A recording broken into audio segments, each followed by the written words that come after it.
It looks like that picture was taken before G. Bush had a sore throat.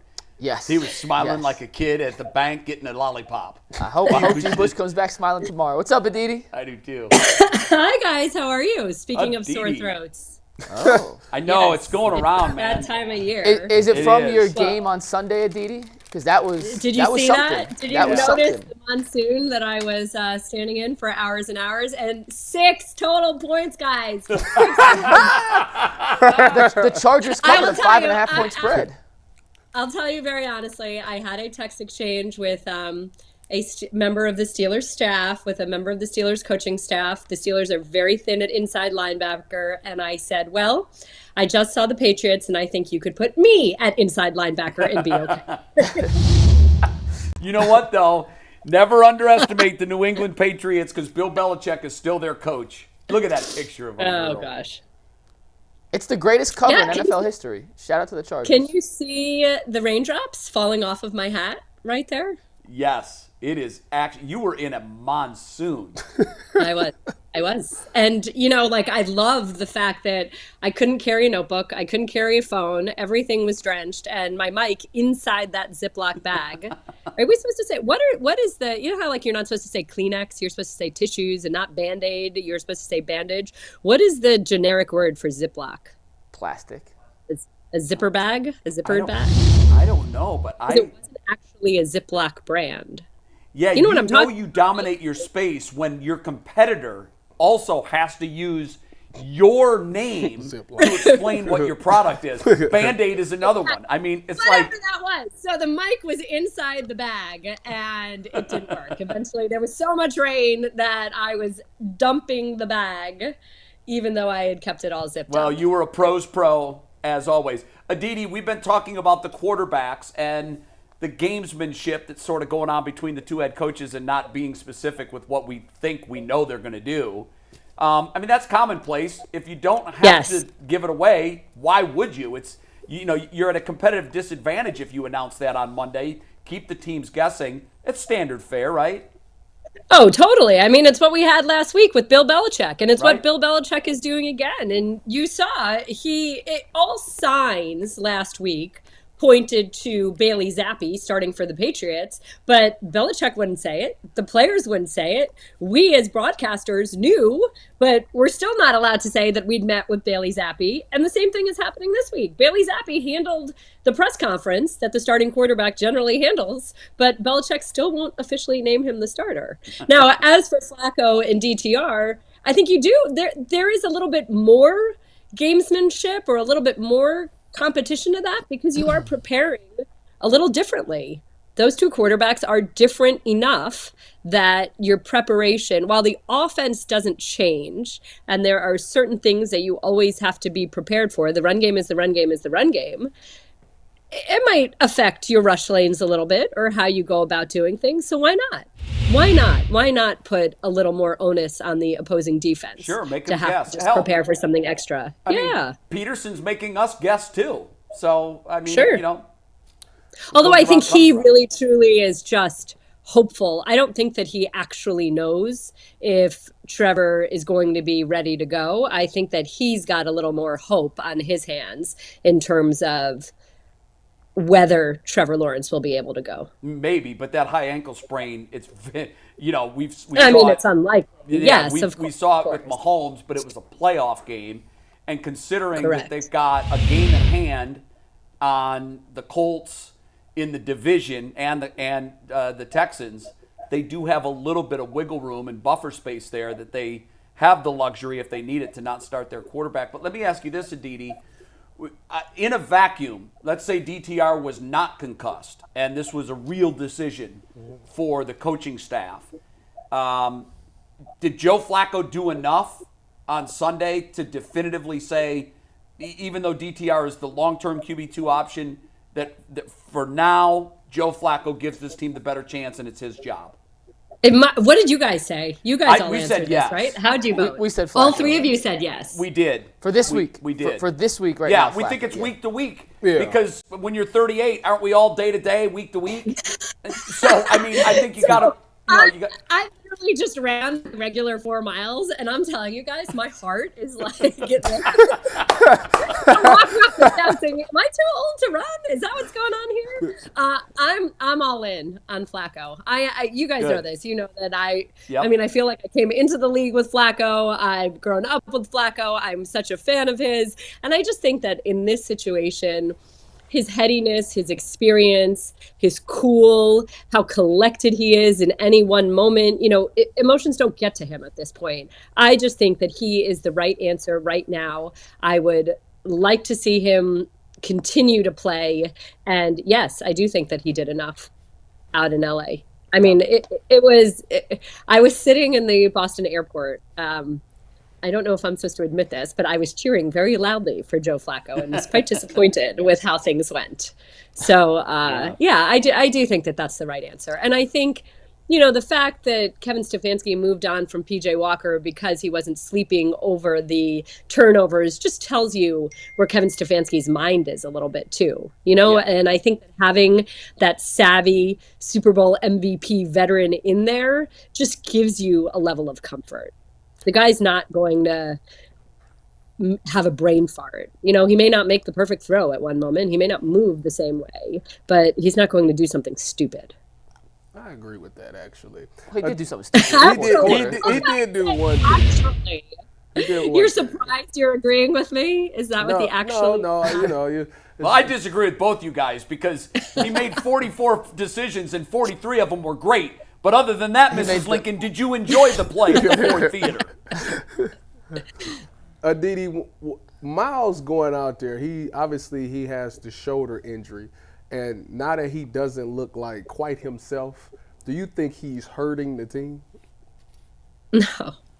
I don't think, first of all, I think Miles is smart enough and savvy enough not to go out there if he thinks he's hurting his team. It's what we've heard Deshaun Watson say over and over, that you play through as much pain as you really can. I also think you guys were talking about this before I came on, that Miles has no problem throwing it out there, that he has these lofty individual goals too, not ones that will come at the expense of the team, but he wants to be playing at a level that garners a certain amount of acknowledgement or recognition. He's not going to do something that hampers that. And look, at the end of the day, Myles Garrett, who's only half of Myles Garrett, is still better than how many players out there? I mean, I'd take Myles Garrett on one good shoulder over, I don't know, all but maybe 3 pass rushers in the league. Yeah. Didi, Amari Cooper is still going through concussion protocol, recovering from the rib injury. He did not practice yesterday. We'll find out his status later today. But if he can't go against the Jaguars, is this the Elijah Moore 100-yard performance you and Tyvis have been calling for since preseason week 1? I'm so sad about this Elijah Moore thing, okay? And I had to talk to my producer, my game producer earlier, and I was the one that was so bullish in the preseason. I was like, you draft Elijah Moore. You draft him. He's going to have a monster fantasy season. And let me tell you, I hear about it every single week. So why get off the train now? Sure, this is the week, right, Tyvis? I This is agree. the week, whether Amari's healthy or not. This is the week. Take the joke out, but I mean, it is a massive loss if Amari can't go. He has more catches, yards. No, I think it's yards and touchdowns than every other receiver, not tight end, but every other receiver the Browns currently have on the roster. He's been their only reliable outside threat, really. So if he can't go, whether it's Flacco or DTR, they're going to have to make up some ground. And Moore, Tillman, Marquise Goodwin, hopefully he's back. Like those guys have to step up in a big way. Yes, but you know what else? It's an opportunity for someone else to step up. It's funny. I'll go back to my game last week. So it was the Chargers at the Patriots, and Keenan Allen, 11 years in, is just having this monster year, and his numbers are out of control. He's as consistent and dependable as can be. And so we were sort of asking Keenan, what's the magic here? And his response was, I don't even think he meant it to be funny, but he was like, well, there's just not really anybody else to throw the ball to. The truth of the matter is that the Chargers have, they've suffered two major injuries, Williams and Josh Palmer, right, at wide receiver. And their first-round wide receiver, Quentin Johnston, hasn't been able to secure the ball with any sort of consistency.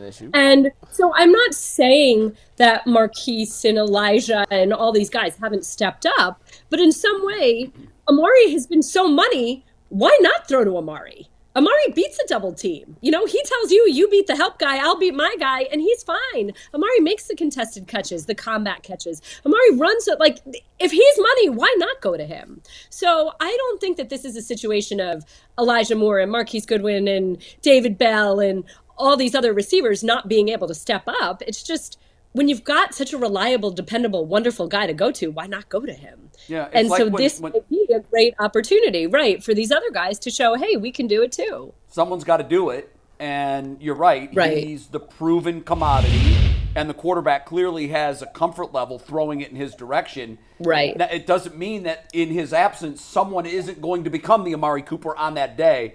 And on the positive side, for you and for Tyvis, if we can throw that graphic up, that Elijah Moore graphic, one more time, you call for that 100-yard game. Should he put together 5 straight 100-yard performances, this graphic proves to us that he would be a 1,000-yard receiver because he currently sits at 501 for the first 12 games. So I'm saying there's a chance. Well, Elijah and Joe Flacco seem to have some connection. They do. And they have rapport, and they played together a year ago. And so why not? I'm not giving up. Tyvis, you're not giving up either, right? I got to ride it out, Aditi. I'm on record. I ride this thing out. He was targeted 12 times, Aditi. On his 4 catches each time, Tyvis would send the group chat an 8-ball emoji. That's true. That is true. I did do that. I'm like, simmer down. He's thrown to him 12 times. He's got 4 catches. I didn't see all That of is the true. game. We're all 12 on target. We're all 12 catchable. He had one drop. He had Yeah, at least one drop. Did he have 2? He's getting the separation, and I think that was the thing with him all year. I thought he was getting separation, but for some odd reason, when P.J. Walker was in there, he skipped the ball to him a couple of times. Like, I just think he got it. And then when Deshaun's in there, his number one guy is Amari, so he's not really, you know what I'm saying? So he just kind of got missed. You got a guy out there with Joe Flacco who's familiar with him. He has some of his best games with Joe Flacco, so if Amari can't go, but you know what? How about this one? When Elijah Moore was dissatisfied, unhappy, perhaps not feeling good about the way he was used last year, we heard about it. And even though Elijah's production isn't quite what he wants it to be, we haven't heard any of that this year. So I think that's a statement on him. Yeah. Yes, I think that's part A, but I also think part B is that he recognizes all those other things. He's controlling what he can control. Yeah. Aditi is the most underrated Browns offensive weapon, Harrison Bryant. I mean, in a lot of ways, yeah, right? Thank you. Doesn't he make the catches when you need him to make the touchdowns. catches? That's what I'm saying. He got all the TDs. Yeah, he's a former offensive lineman. I love the way that he goes after it. My screen has frozen, so I have no idea if I'm on camera right now. You are. Yeah, you are. Okay, well, I'm just ducking down to replug in my computer because apparently it's about to go out, and I didn't realize that. You So do that. please talk. You can keep talking. We can hear you. But just in case you were wondering, yes, why am I ducking? Yeah, no, that's I'm okay. ducking. Here I am. I'm Very frozen. good. I'm frozen on Joe Flacco's face. No, you Joe are Flacco. on our screen, Aditi. Don't worry. Hey, Denzel Ward comes back this week, or at least he's practicing and is on Thank track goodness. to come back. I'll hand up my bad. I underestimated his importance to the overall play of this defense. Really? Well, Really, I knew Mikey? it was really good. I didn't think the drop-off from Ward to no Ward with still Emerson and Newsome would be as bad as it was the last 2 weeks. In fairness to Mikey, his only experience was last season when Ward did not have a Ward-like season. I mean, I knew Denzel. I'm not saying I didn't think Denzel was good. I just didn't think the drop-off of the overall defensive No, performance I did- would you be know that what? dramatic He's a without him. Buckeye.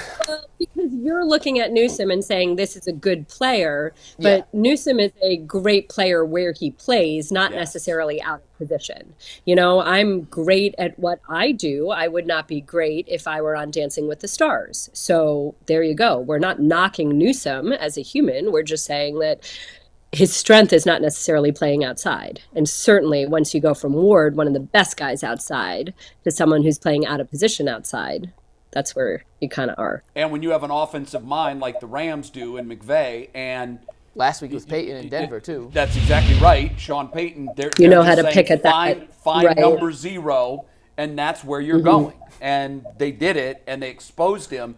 And you're right, Aditi, he is very good at what they ask him to do. When he's in the slot, I feel like he's matching up against guys he can handle, and he does that very well. But it's like asking the 4th pitcher in your rotation to suddenly become the ace when he's matching up against the other team's ace, and now he's over his skis. And it's not a knock on Newsome. He does what he does very well, but he is not that guy. He's not Denzel Ward, and we've seen that the last couple of weeks. Well, and he's built differently, and his assets, his traits, the way he uses his body, it's just different. It's different. So, yes, I'm glad, Mikey, that you have a chance to appreciate Denzel Ward, and I hope the next time you see him, you'll tell him that. I guess real quick, and my actual question on Ward, not just getting him back, was last 2 weeks, the Browns have played way more zone coverage than they had man coverage. And obviously that makes sense because you don't have your best man cover guy in Denzel. And the Rams and the Broncos both took advantage of that. Getting Ward back, and you know Jim Schwartz better than I do, he stopped blitzing and he's playing more zone. Do you expect him to get back to the more aggressive front and aggressive scheme that we saw earlier in the season, or do you think they'll end up kind of being a little more passive, knowing C.J. Beathard, who's at quarterback, most likely? I think that they're going to do what they do well. And I think, Jim Schwartz has very famously said that his defense isn't a democracy. It's not like they do what the players want to do, but he's going to do what the players do really well and what they rise up to. And I think that having one of your key cogs back in what you've been doing really well will make a difference for sure. So, and who cares who's on the other side? The Browns want to play the way the Browns want to play. Aditi, the last couple of weeks, first of all, what do you think of Kevin Stefanski's play call in the last couple of weeks? Just out of curiosity. Oh, gosh. I'm not, you know what? I'm not close enough to sit here and say that, but I will throw this out there, Tyvis. We don't always know what the actual call was. Right? Like, we can guess what the call is, but we don't truly know if the quarterback made a check that he shouldn't have made. And we talked about this a few weeks ago, Jay. You and I talked about this when we were discussing Jason Kelsey telling Jalen Hurts to change his check and go back to what the original play call was. We don't always know what's actually called. We don't know what the quarterback is reading or seeing, what the quarterback is changing something to, whether the quarterback is going away from something. I mean, I remember a few years ago covering a team where after the game, the offensive coordinator was completely ripped for not running the ball enough. And I was privy to seeing the play script and the plan going in that we want this many runs within the first half and we want this. And that is not what happened in the game. And it's not because the offensive coordinator was not calling those runs in. It was that the quarterback kept changing the runs to passes. Well, at some point you can stop that. Going to sit out there. Yeah, but no coach is going to get up there and be like, well, that's not the game I called. No, I don't mean that. No, I don't mean he's never going to roll on his quarterback. He better not run it. But also, you can make adjustments at halftime if you're way over your run total or way over your pass total. You can have that conversation with your quarterback and say, "Look, you're checking out far too much." You can do that at any point during the game. I think what Ty is alluding to is the last 2 games. I'm going to be off a digit or two here, but the run-pass ratio was almost 2-1. Yes. It's about 66% for the 2 games combined. That's not what this team is. That's not how this team is built, and that certainly is not how this team has had success. And I'm wondering if we're going to see a dramatic shift the other way now, because it's been so obvious the last 2 weeks, 2 losses in what were close and winnable games in the fourth quarter, but got out of hand late. There was no reason to be running, to be passing the first Rowing, 3 quarters. correct. It was a 1 point and a 1 score game. So what do you think of that mix? 44, 23, 43, 22, whatever it was the last 2 games, it was almost identical. I mean, I don't like it because again, this should be a run first team. This should be a team whose passing game is built or comes off of the run game. I think you're asking a valid question. Should there be some sort of an overcorrection, knowing or having the history of the last 2 weeks kind of hovering over you? I think probably yes, there should be. And the Browns know that this is their strength. They know that this is how they're built. And there's a sense of pride that even when Nick Chubb, arguably their best player on offense, went down, they still were able to run the ball and run the ball well. So you'd like to think so, for sure. But again, I hate to sort of cast stones and say that's all a Kevin problem, or that's all a quarterback problem, or that's all a this, that, or the other. I don't know enough to tell you whose feet that lays at. But if you're asking me, should there be a greater, stronger commitment to running the ball? Yes, there should be.